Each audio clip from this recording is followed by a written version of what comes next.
अस्सलाम वालेकुम। मैं अमजदुल्ला ख़ान, स्पोक्समैन एमबीटी।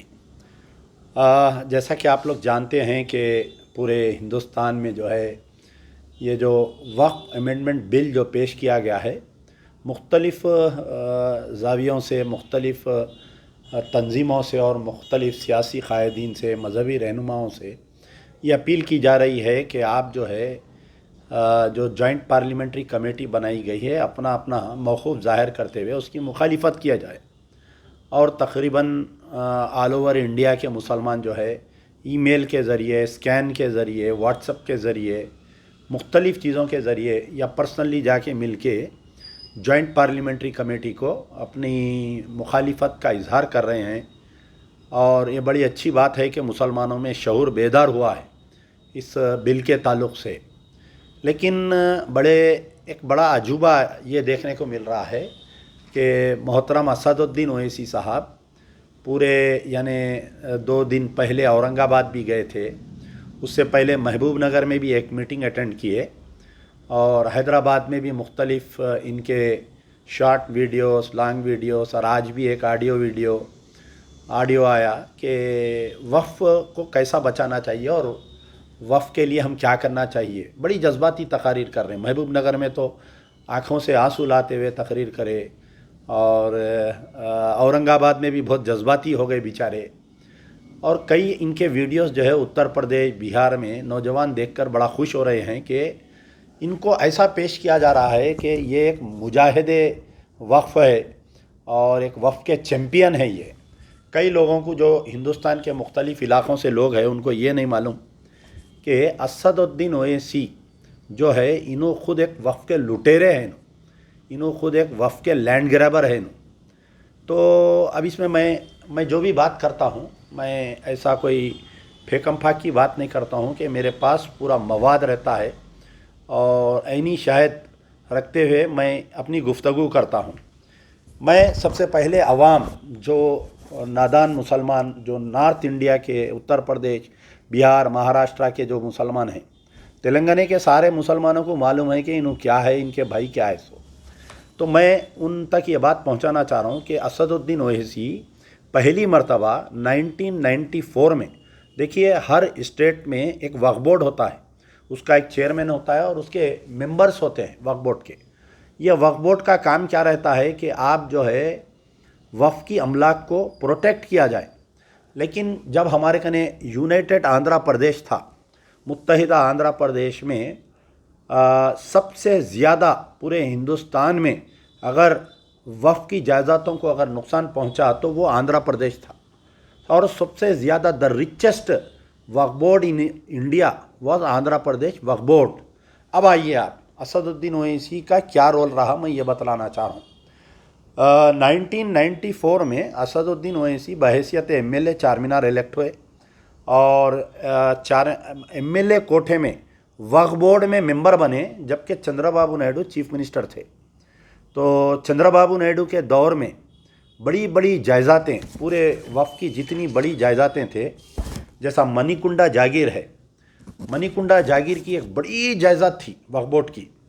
ये जो है ISB, international school of business, Microsoft, Infosystem और मौलाना आज़ाद, अब जो मौलाना आज़ाद यूनिवर्सिटी है वो, और आपके दरगाह हज़रत हुसैन शाह वली, दरगाह हज़रत हुसैन शाह वली अब जिस पे लैंको हिल्स है, और दरगाह हज़रत इसाक मदनी रहमतुल्लाह अलैह जो विशाखापट्टनम में एक बड़ी दरगाह थी, वो दरगाह के तहत जो है 2500 एकड़ ज़मीन, 1100 एकड़ ज़मीन जो है एनटीपीसी को, 1100 एकड़ ज़मीन एचटीपीसी को चंद्रबाबू नायडू के दौर में दिया गया।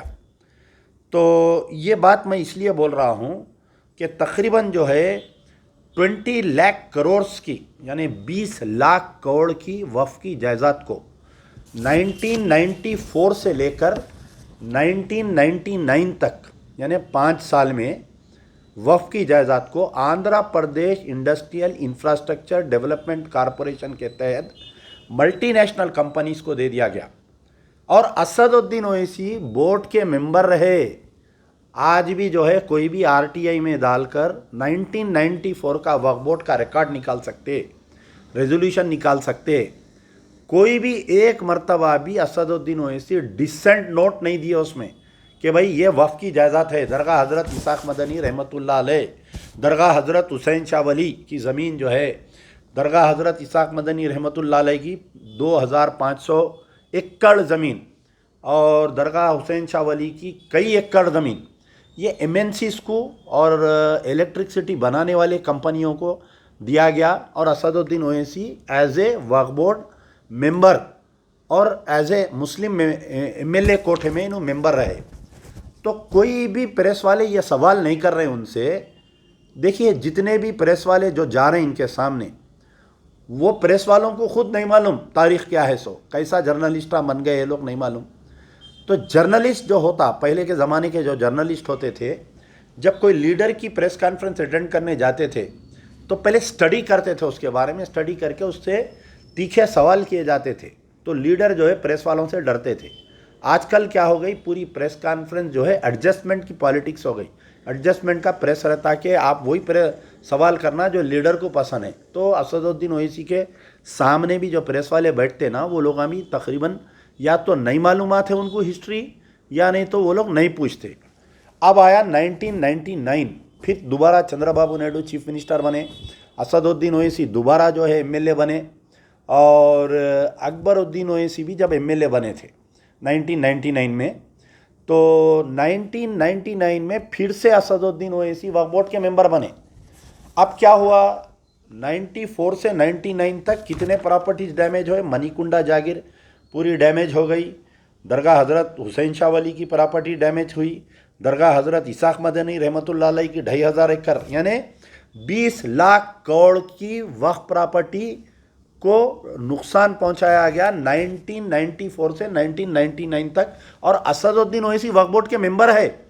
आज जो मुजाहिदे वक्फ बोर्ड बन के निकले हुए हैं, जो जज्बाती तकारीर कर रहे हैं, जो रो रहे हैं, ड्रामे कर रहे हैं, मुँह बना बना के, आप देखिए उनकी प्रेस कॉन्फ्रेंस मुँह बना बना के जो प्रेस कॉन्फ्रेंस कर रही, तो कोई भी प्रेस वाले उनसे ये सवाल नहीं कर रहे हैं, अरे साहब ख़जाने की चाबी आपका नहीं थी, आप वक्फ बोर्ड के मेंबर थे, आप एमएलए थे, आपकी खुद रियासत में जब पूरी वक्फ प्रॉपर्टी डैमेज हो गई तो आपके मुंह में क्या सीबीएन का लड्डू था क्या, चंद्रबाबू नायडू का, कोई ये नहीं पूछ रहे। अब आया 1999 से 2004 तक इन्हों चार मीनार के एमएलए, मुस्लिम एमएलए कैटेगरी में he was a Waqf board member again, दूसरी मरतबा वक्फ बोर्ड मेंबर बने नो। अब दूसरी मरतबा जब वक्फ बोर्ड मेंबर बने तो आपके ये जो बाबा शरफुद्दीन रहमतुल्लाह अलैह की 1280 एकर्स लैंड, कितनी 1280 बाबा शरफुद्दीन रहमतुल्लाह अलैह की ज़मीन। अब जो लोग जो हैदराबाद आते तो जहाँ फ़्लाइट लैंड होती, जो राजीव गांधी इंटरनेशनल एयरपोर्ट है, वहाँ पर जो है 700 एकड़ ज़मीन वक्फ बोर्ड एयरपोर्ट को दे दी गई। आप बोर्ड के मेंबर थे, आप खामोश थे, आप कभी डिसेंट नोट नहीं डाले। आपके भाई भी एमएलए बन गए थे आपके साथ, आपके पार्टी में तकरीबन 5 एमएलए आ गए थे जब असेंबली में। आप जाके चंद्रबाबू नायडू से मिलके कभी नहीं करे, एहतजाज नहीं करे। चलिए, तो बाबा शरफुद्दीन रहमतुल्लाह अलैह की 1280 एकड़ में से 700 एकड़ जो है राजीव गांधी इंटरनेशनल एयरपोर्ट को दे दी गई। बाकी की बची कुची ज़मीन जो है तकरीबन आपके लैंड बराबरा बैठ के पूरी प्लाटिंग करके बेचे। अब आया 2004 में अल्लाह आपको मेंबर ऑफ पार्लियामेंट बनाया हैदराबाद का। तो आप जो है हैदराबाद के मेंबर ऑफ पार्लियामेंट के कोठे में, आप एमपी के कोठे में फिर से वक्फ बोर्ड में आ गए, आप वक्फ बोर्ड के मेंबर बन गए 2004 में। और आपके ही 2004 में जो है एमएलए कोठा में अफसर खां जो कारवान के एमएलए थे, उन्होंने एमएलए बन गए, उन्होंने एमएलए कोठे में मेंबर बने। यानी 94 से लेके 2004 तक आप एक रुकन थे। 2004 में 2 हो गए, एमपी कैटेगरी में असदुद्दीन ओवैसी, एमएलए कैटेगरी में कौसर मोहिउद्दीन। पूरे वफ़ के जायदादों को तबाह करते गए। आपको मैं कई नाम बोलता हूँ ज़माने में, जो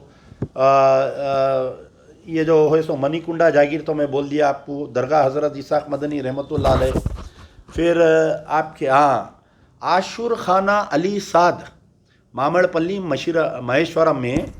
अब जो रेवंत रेड्डी साहब बोल रहे हैं कि मैं फ्यूचर सिटी बनाता हूँ बोल के, तो वहाँ पर जो है 100 करोड़ में एकड़ है लैंड वहाँ पर।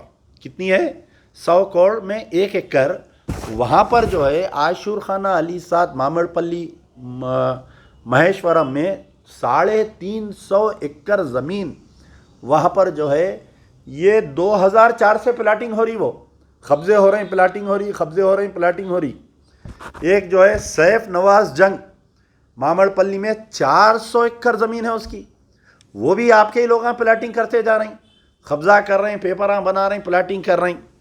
फिर आपके जो मौला अली के ने जो ज़मीन है, जब MLC Altaf Hussain Rizvi as a MLC member थे, यानी आपकी पार्टी में जो है 3 आ गए थे। अब पहले आप अकेले MLA की कैटेगरी में थे, 2004 में जो है एक MLA की कैटेगरी में अफसर खां आए, फिर आपके MP कैटेगरी में आप आ गए।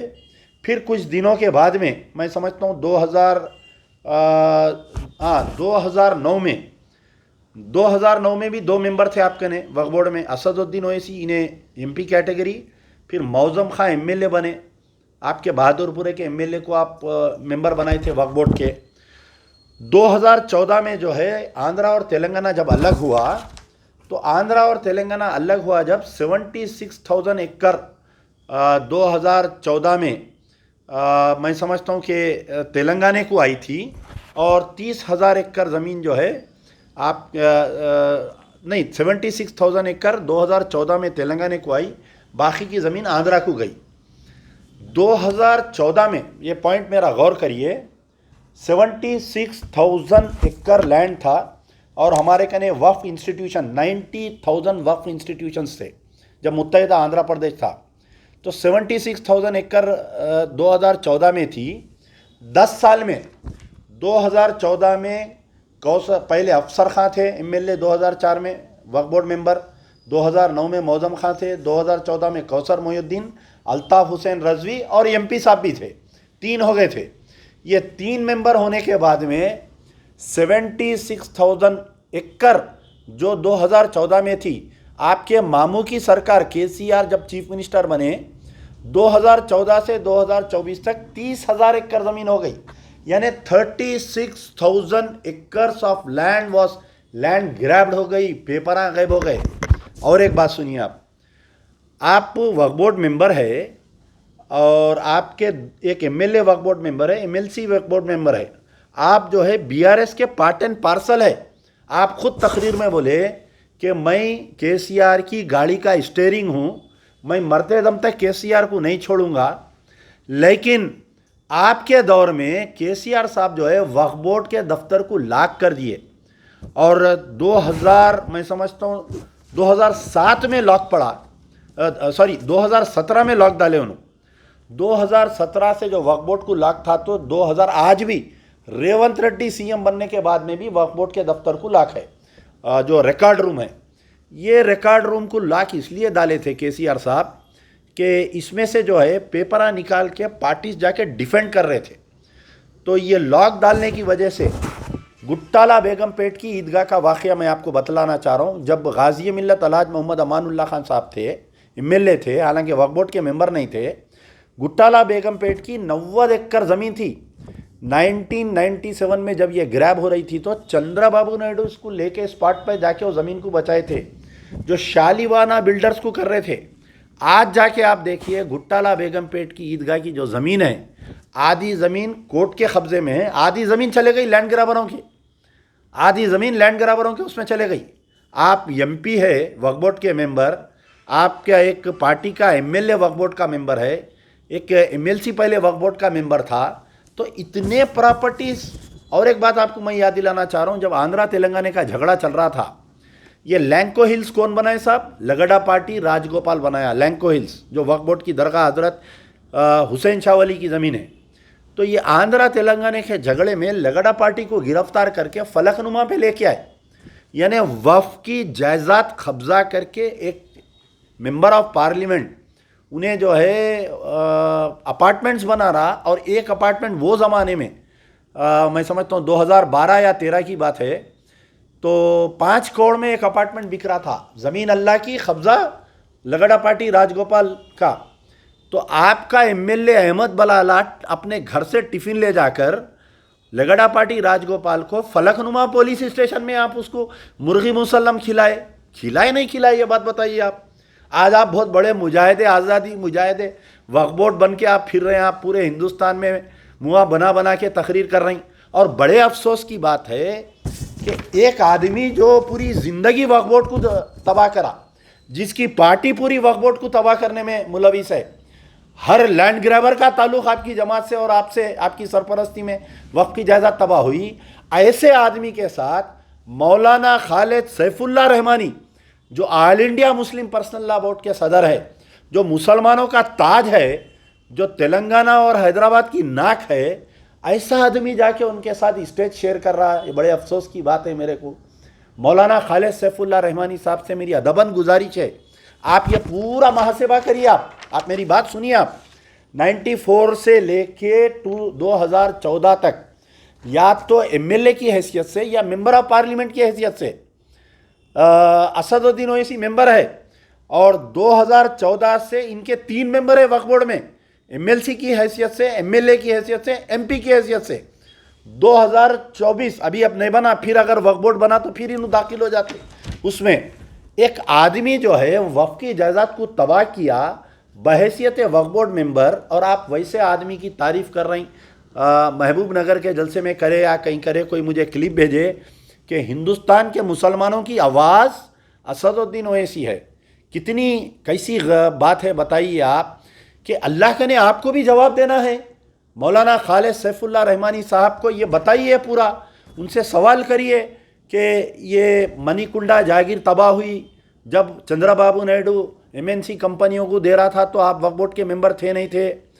जब दरगाह हज़रत इसाक मदनी रहमतुल्लाह अलैह की ज़मीन वक्फ बोर्ड की जब एनटीपीसी एचटीपीसी को दिए, जब आप वक्फ बोर्ड की मेंबर थे नहीं थे।